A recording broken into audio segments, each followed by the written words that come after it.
everyone. Welcome to the next session. Before I start, I will show you a short sponsor video. So let's have a look here. Data is at the core of every modern business's performance. So when data loss happens, your business stops. Using Active Backup for Office 365 and Active Backup for G Suite, you can even back up files, mail, and contacts from the cloud. If something is accidentally deleted, employees can go back in time and recover files themselves without IT admin's help. Because the Active Backup Suite comes free with Synology NAS, you can back up as many devices as needed without additional license fees. And with Synology's various hardware options, from 1 terabyte to thousands, you can start small and scale up storage capacity as your business evolves. Active Backup Suite. Centralized data protection made easy. Okay, so let's start. Welcome to my session about the next generation of homeschooling with Microsoft Teams.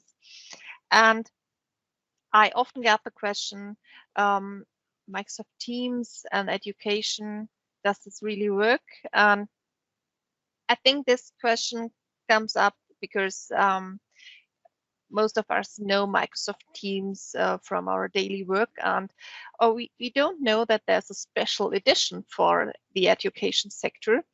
And the special edition has some more features, and I want to show you how these features look like, what we can do with them, and how you can. I will talk about distance learning because it's not only for the children going to school, it's also all about learning. So, for example, if you are studying, for example. So before I really start, I want to introduce myself. I'm coming from far away in Germany, and I'm working there as a managing consultant for Modern Workplace. I'm also an MVP for Office Apps and Services, and especially for Microsoft Teams and SharePoint. But I'm also very interested in the Power Platform, and that's why I mentioned here not only the modern workplace and collaboration as one of my focus topics, it's also about business applications, because I think if you are talking about collaboration, then you're talking about business processes also. And one of my newest favorite topics is mixed reality, and it's now coming to Microsoft Teams and to all the M365 applications. And I'm very interested in these topics. So I tried out the HoloLens too, and I fell in love with it. And I'm really, really excited what will go on the next months or years in this area. If you want to connect with me, I have my own blog. It's mentioned here. I'm also very active on Twitter and LinkedIn. So please feel free to follow me or to contact me if you have any questions or if you want to see what I'm talking about. What's not so interesting for you, I think so, is that I've written several books because they are all in German. But you may see or get an idea what are the focus topics here. So I started my career as an author with SharePoint, and then I switched to Microsoft 365 and Microsoft Teams. Okay, but let's talk about our important topic today. So about homeschooling. And before I want to show you the different options in Microsoft Teams for education, I want to talk to you about the challenges. So what do we want to solve with technology? For me, it's all about use cases. Even if I'm talking with you in workshops and you would find a way to build a social internet or whatever, I would talk about use cases. So why shouldn't we talk about use cases when we talk about the homeschooling challenges? And first, I want to focus on the students, the children, and their parents. So if you think about what are the most important challenges, then the challenges would be switching to a digital learning format can be quite hard if you're doing this for the first time. And if you think back to last year at this time, as the whole COVID-19 situation came up, most of the schools and universities weren't prepared for distance learning. So the concepts were missing at this point. There were also no guidelines or best practices because you didn't do this before. I had a talk with one teacher last year in summer, and he was working with distance learning or with some technical solutions in addition to the real lessons. So he said, okay, he was a little bit prepared, but not at all. And he was quite happy to see what's supported with Microsoft Teams. And so he could add some more value to this his online lessons.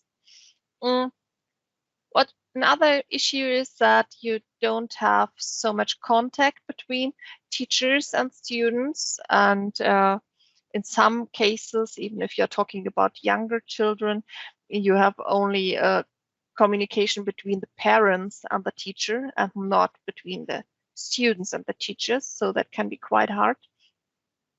And maybe you don't have enough devices.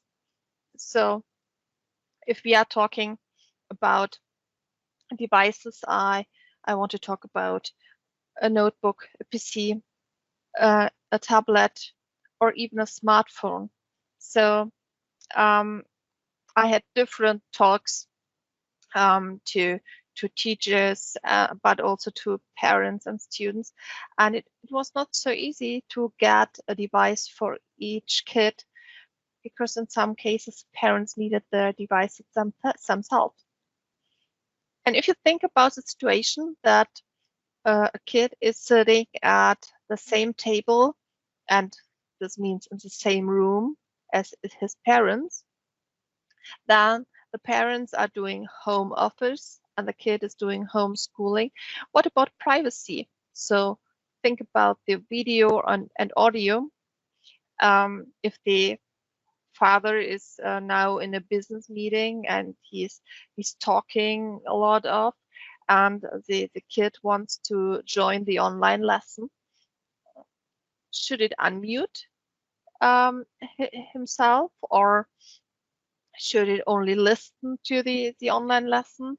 And what about the interruptions, because the father is getting louder and louder in his business meeting?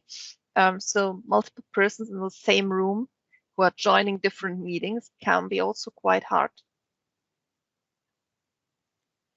And there are also a lot of questions. So if you are thinking from a parent's perspective, what do I need to do to enable my child to attend online lessons? So first, online a device is checked, but what about a special or separate room? What about a camera so that the teacher can see my child? Do I need to prepare something? So how can I support my child in this new situation? Do I need to do something what was a task of the teacher in the past? So, and now it's my task because I'm sitting next to my kid. And how can I enable or promote my child's social interaction with people outside of my own family? This means that if you are thinking about homeschooling and if you're thinking about this COVID-19 situation, then the child is staying at home all the time and it doesn't have contact with other people outside of the family. And mostly for the younger children, but also for the older ones, the social interaction with other kids in the same age is very important. And if this is missing, parents may ask, what can they do? Are there different tasks or exercises which can be done to do something for this? If you are looking from the other perspective, so we are now a teacher. Teachers had very similar challenges. So they also said there were no tools and no platform for online lessons, or the platforms weren't used in the way as they needed to be used now in distance learning. Switching to a digital learning was quite hard because the concepts were missing. So it's the same as for the children. That's no surprise. And also the teachers didn't have enough devices because in the past they didn't need to have all these devices because they were in the same room with the children.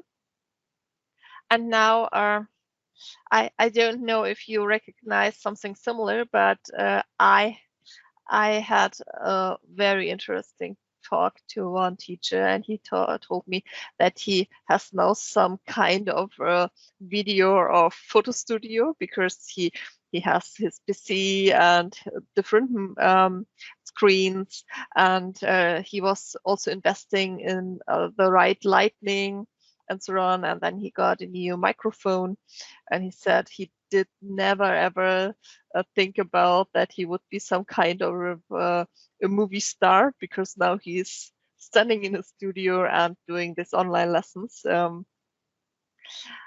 and but it's not the same for everybody.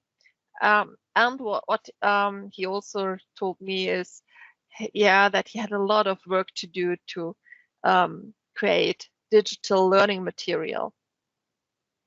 In my school, for example, a lot of learning material was copied a few minutes before the lesson started. This is not possible in distance learning, so or distance teaching, you could also say. Yeah, and if you have done this work, then everything is fine, but it's a lot of work which has to be done there. And also teachers may have partially no contact to the students or only via the parents. And they have also some questions. And these questions are a little bit different as the questions of the children and parents, because now as a teacher, you may ask yourself, how should I design my online lessons? So should I have a special ratio between homework and online meetings? Because homework is now nearly every task which I assign to my students. And what about online meetings? So if you're staying in the same room, then you have a whole overview what every student is doing at the moment. Are they listening to what I'm explaining or not? And now with the distance teaching, you are talking to your screen and you have no idea if everybody is listening. So what also can I do to respond to individual students? So if a student has a question, shall I do this via the online meeting or shall I do this afterwards because I would have some time to do this? And how can I recognize what my students are doing during online lessons, especially the silent students? So you may not see everybody during your lesson, or if you are missing a second screen, then you have no chance to see anybody because you have your shared screen and you cannot have a look on the different camera pictures. And I had to talk to a real frustrated teacher because she told me that her students don't turning on their camera. So she only sees the initials of everybody and everybody's muted. And then she's talking to her screen, and in some cases she thinks that there's nobody at the other end. because she asked a question and nobody unmutes himself and answers this question. And as she cannot see the camera or the videos, she has no idea if somebody is sitting there or not. And that's something you have to talk about. So some rules are needed for distance learning. And the last one is also very important, because if you are doing the online lessons, you can see how, if people are talking to each other and if they are bullying one another. But if you have an open chat or so, or if you can have a one-to-one chat between the students, then you have no idea what you can do there. So this was also one question really at the beginning of this COVID-19 situation, but I think it's quite important than ever. So, and if we are looking on all these challenges, and the session says it's the next generation of homeschooling with Microsoft Teams, maybe you ask yourself if Microsoft Teams can solve all these problems. And first of all, to be honest, I have to say a tool cannot solve every problem, because there are some problems which need some kind of rules, some kind of communication strategy. So the school, represented by the teachers, have to think about these rules, and then they have to tell or to talk about these rules with the parents and even with the students. But there are also some problems which can be solved with Microsoft Teams. And as you see here, I'm pretty sure you know most of the use cases of Microsoft Teams. So it's a tool to help to collaborate, so you can create communities. I'm working in a lot of project teams, so we are organizing our tasks, and we are writing documents together. And you can also organize an org unit or different teams there, even with external people. And as today, you can also have phone calls or doing events. And this can be Teams meeting as ours, or this can also be a live event for larger events. But the education edition is now our focus topic, so digital learning is also an option. Yeah, and if you see now the first screen of Microsoft Teams for education, maybe first of all you think it looks quite similar, but there are some special changes. So think about here that you don't see a list of all your teams. You seem to be in one special teams, and these are just the channels. And you have also some special tabs here, but we will have a look on these tabs in a few seconds. And you have also a special menu item. This is called assignments in English. And we will see this in the live demo also. So if you see here, a team can be a class, and a channel can be there for each subject in this class. So here in this case, I was talking, I'm showing you the class 5A, and I have channels for the different subjects like English, math, history, sport, and so on. You may know the search and command bar, but I want to mention it here as well, even if it's a common feature in the commercial edition of Microsoft Teams also. But you can start with a slash, and then you have a list of commands to switch easily between different teams, for example. And if we click on the link at the top left corner that we want to see all teams, then we get this list, and it looks different. So you have a tile for each team you belong to, and this is a view which can be quite relevant for a teacher, but also for a student who is not assigned to one class. He's working in different courses. So a team would be for each course or subject. And as you can see here, you see this bold format, as you know, for a team with unread messages, so new posts. You see this bubble with the number 1 when there are new mentions which weren't read by you. And you have also the search and command bar, and on the left side, the chat and mentions. This is quite the same as in the commercial area.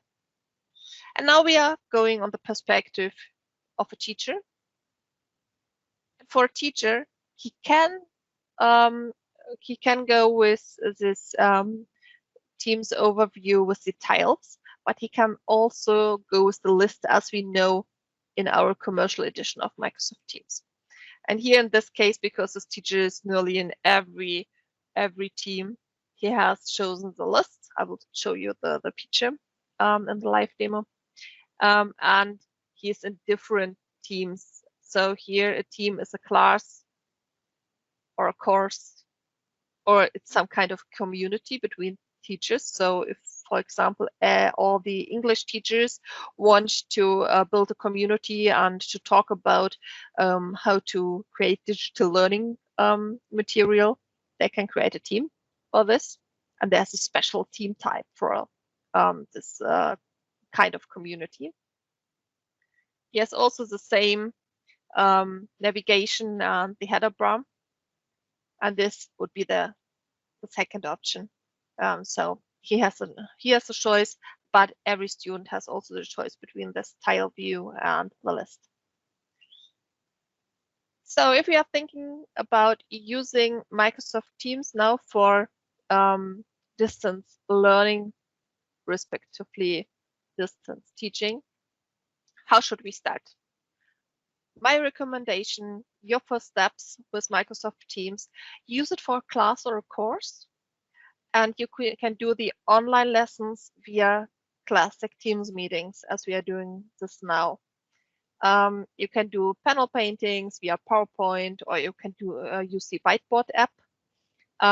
You can plan your online lessons in the calendar of Microsoft Teams, and you can also decide where you want to post this meeting. So every student gets an invitation, and it's in his personal calendar, but you can also post this meeting in a Teams channel. So if you have a channel for the subject, then there would be a new post that this online lesson is scheduled. You could also start ad hoc meetings or calls from a chat. So maybe some students wrote that they have several questions, and you can create an ad hoc meeting there. Or if some student has a one-to-one chat with you, you could also start an audio or video call there. Use this team chat to communicate with your students, even if you are not having online lessons, and use the central document storage where everybody can upload or create new files.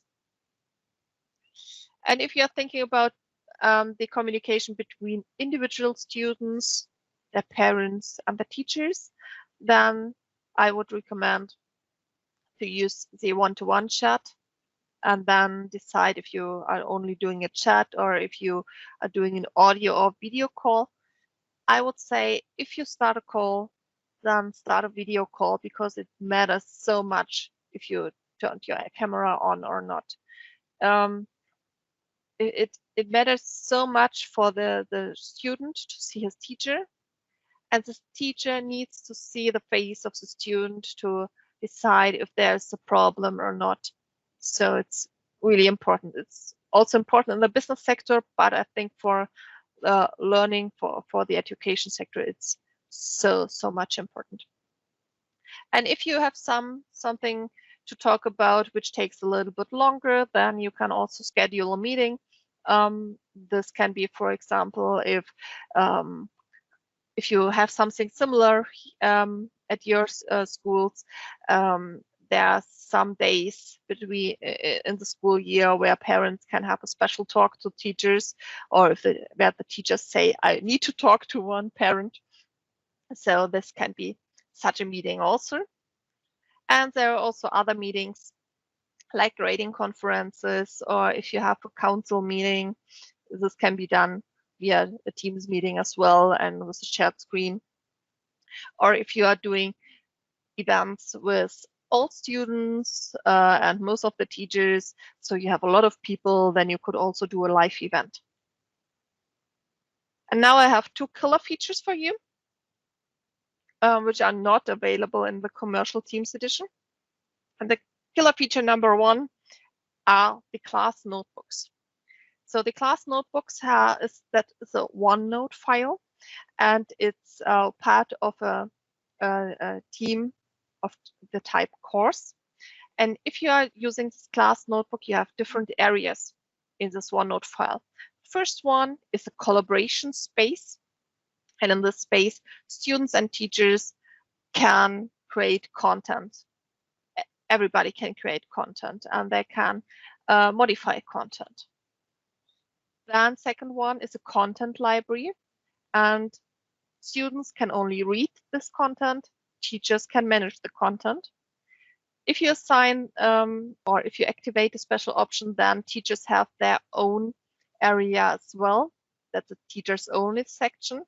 And last but not least, you have a student notebook.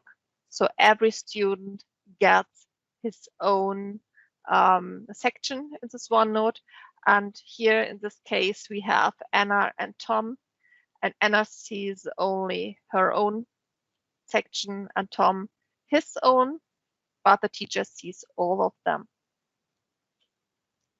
Feature number two, that's an assignment function. I said to you on that in the left navigation, we have a special menu item, assignments. And assignments are one or a really important feature for the teacher to manage tasks. So think about homework. The teacher can prepare the tasks with a description, and he can decide if he will do some kind of valuation or if he only wants to give feedback without grading. And then he can assign this task for a special period of time. So he can decide this task should be open from next week, Monday, after our online lesson, and then until Wednesday at the end of the day. After this, I have to think about if the students can have a delay, so they can turn in their work a little bit too late or not.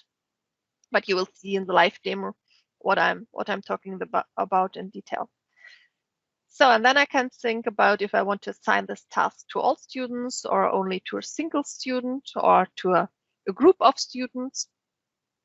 And I can also check the current state of the tasks. So get the results, give feedback. And if I want to grade this this work, then I can do this as well. So, and that's time for the live demo. And we are going here.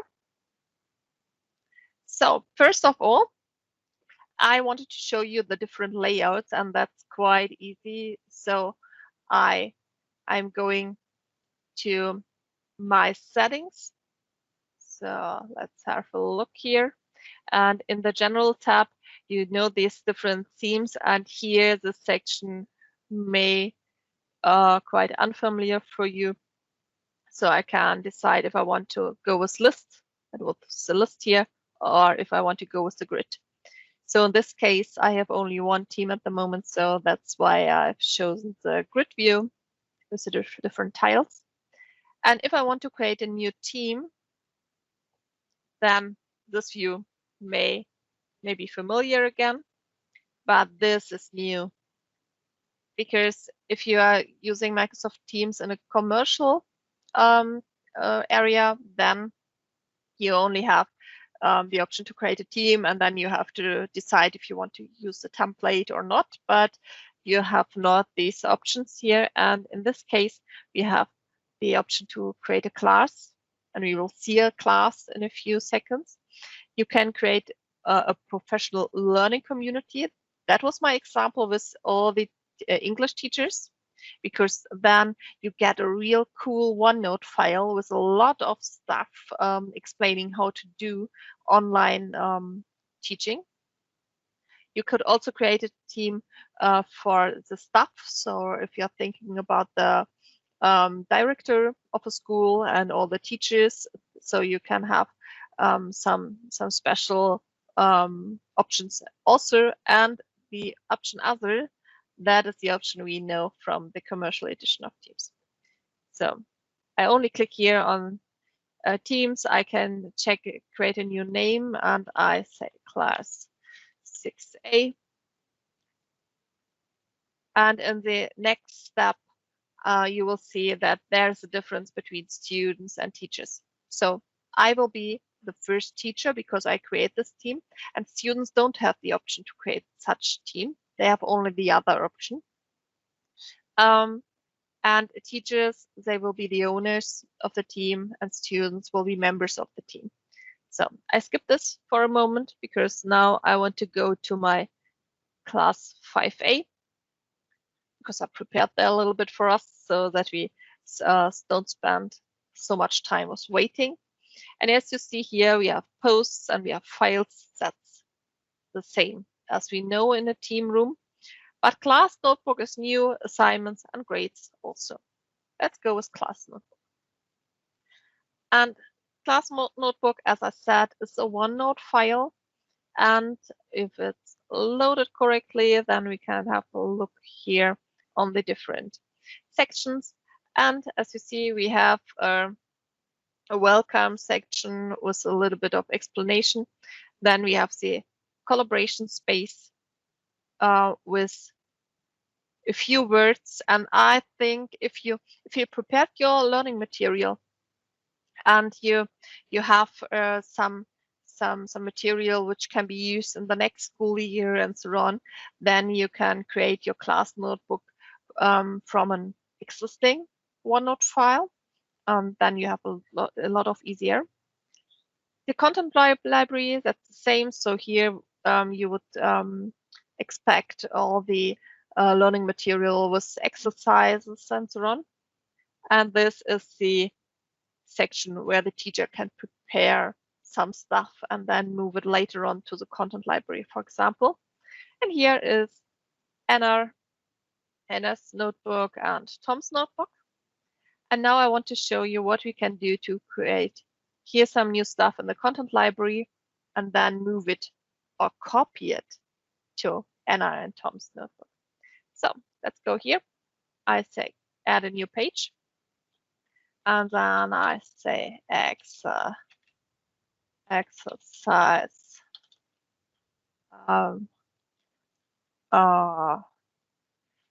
new task. So, and then I can add a lot of stuff here. What I want to recommend is also the option to record an audio file.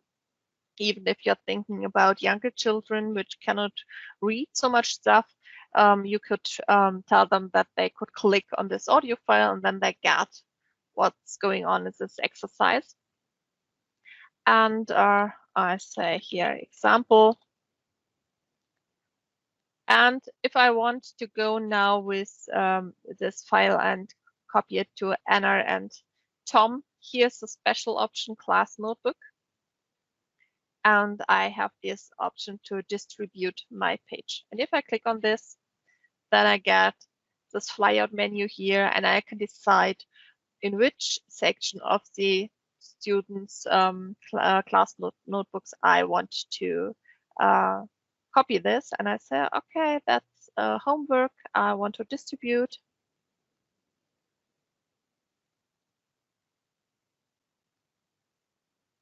And as you see, this takes a little bit. And if you are thinking about that, you have a class with 20 or 30 children, this can take a little bit longer as for 2 now. And we are now going to Anna. We are going to homework. And you can see here is the exercise example. If I'm now switching to Anna, so this here is Anna.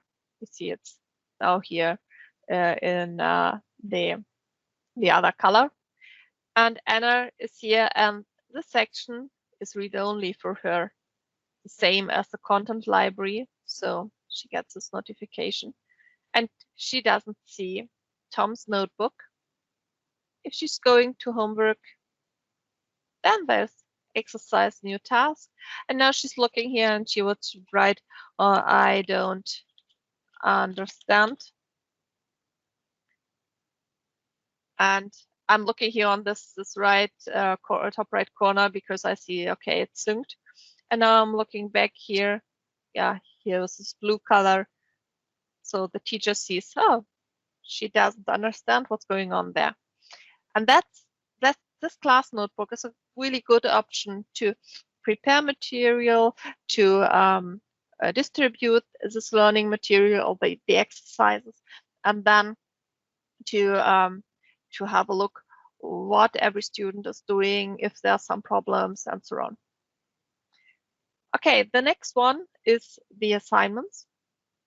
And if you're thinking about assignments, then you see here is also one, but I will show you how to create a new one because there are different options. So if you created a lot of assignments in the past and you think about one which is really, really good as an example, then you could say, okay, I create a new assignment from an existing one.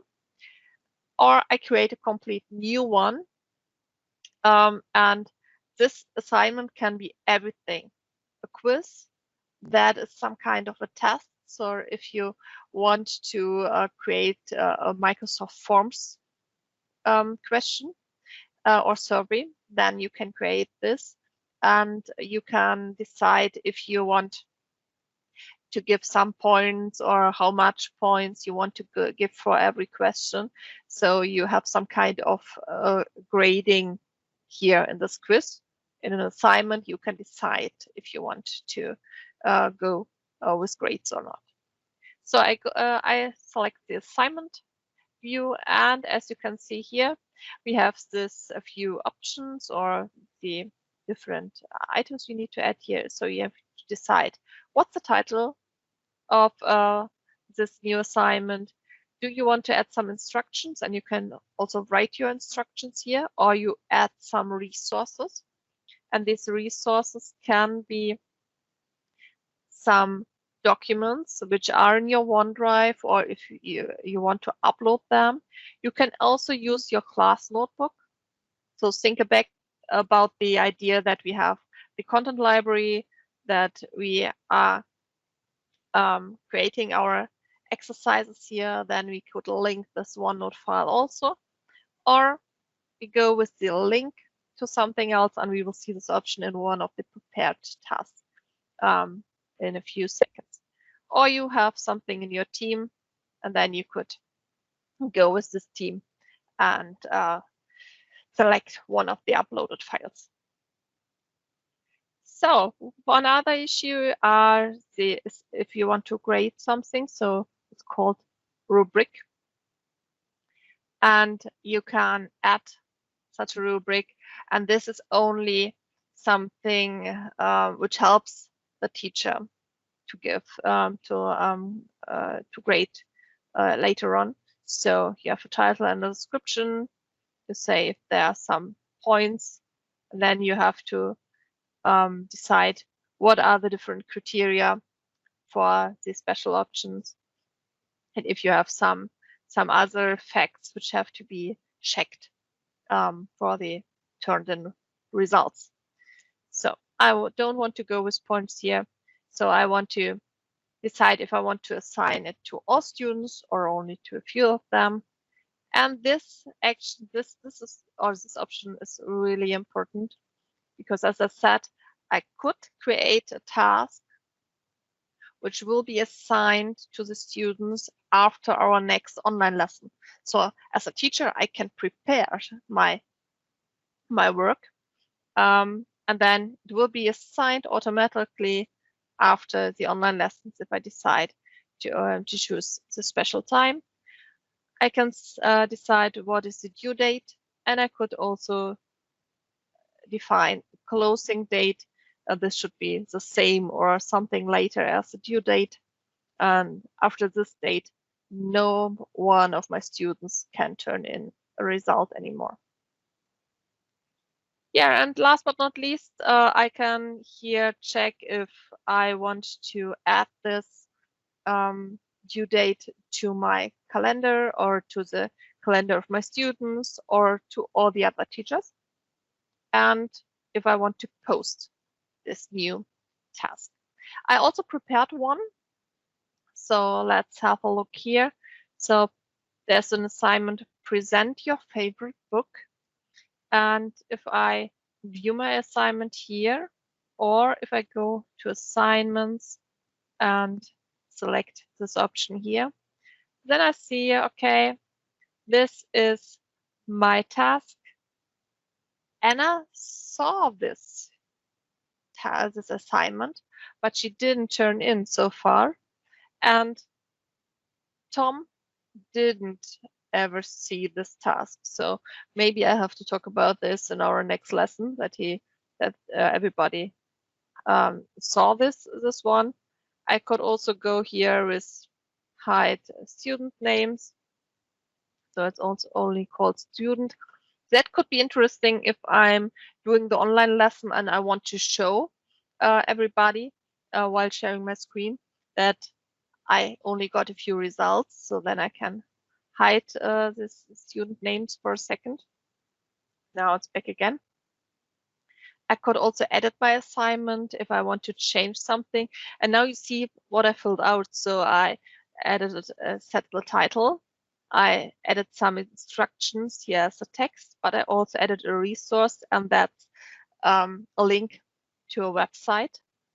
And I said, okay, if they have time until Sunday, because on Monday I want to see the results. So I say cancel. And there's not so much more. I could export the results to Excel, but that's only important if I'm using a rubric and have some points there. And I could also move to the students view to see, okay, how should it look like for Anna and Tom? And if I move to Anna for now, then yeah, Anna could go with here the same one or with the assignments as we saw here, but she could also go with the assignment menu item here, because then if she is going to different courses, then she would have an overview about all the courses, and she can click here. And now it looks quite similar as we saw in the student preview of the teacher. And Anna can now, that's funny, she can turn in without no result, but that wouldn't be so intelligent. So she can add her work with some files she has also on her PC, or think about that she has a painting, or that she has written something. Then she could take a picture with her smartphone, for example, and add this picture here to the results. But she can also create new documents, and so maybe a Word, an Excel, or a PowerPoint presentation, or she can create a new page in her OneNote class book. So, and she has to decide in which area she wants to publish this, and this is a homework. So here, new page, and then she tells that my favorite book, attach, and she can edit it from here. My favorite book is see that synchronizing here at the moment. So hopefully, it's ready here. And now we can close this one. She has here a file, and now she says turn in. And that's a gimmick that changes every time. In some cases, you have some ice cream, and in other days you have this one. That's quite funny. And now we are going back here to the teacher's view, and now we see Anna turned in, and at the moment there's no feedback, so we have to look here. And as you can see, now we see the notebook page, which was added by Anna. You would also see a Word, Excel, and PowerPoint file here.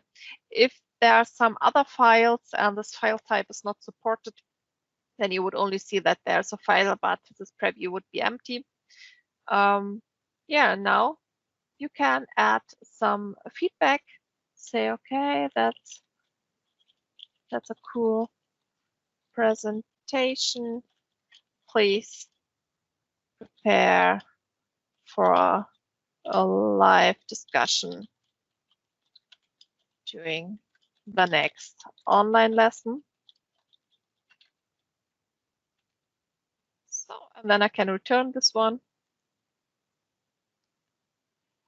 If you would have chosen the option with the rubric, then in this area we would have an input field, and we would have to give points between 1 and 100, so that you have a comparison between the other students.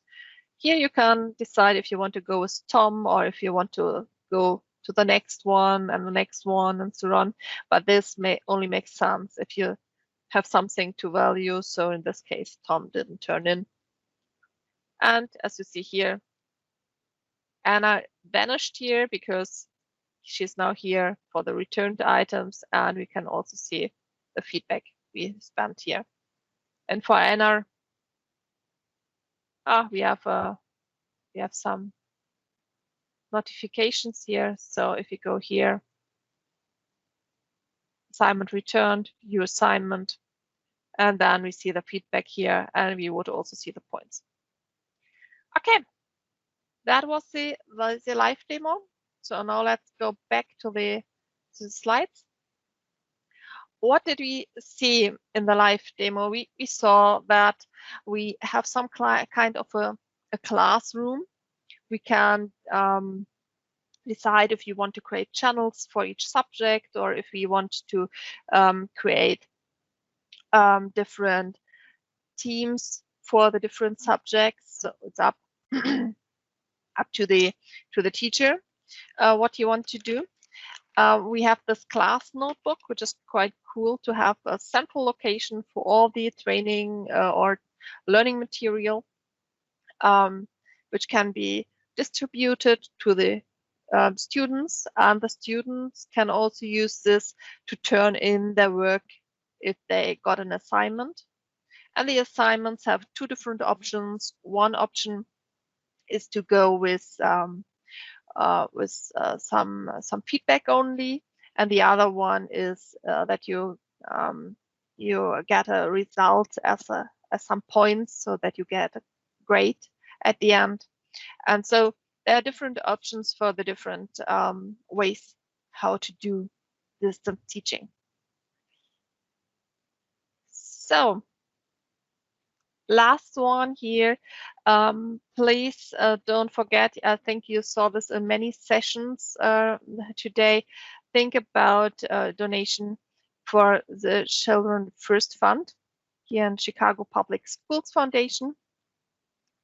And because without them, this wouldn't be possible. Many thanks to our sponsors and even to the organizers. So we need all of them here to create these important events and to share our knowledge. And if there's something which we can improve, please use this QR code to give us feedback, to say what's good, to say what can be better, because we all learn during these events. And then thank you very much.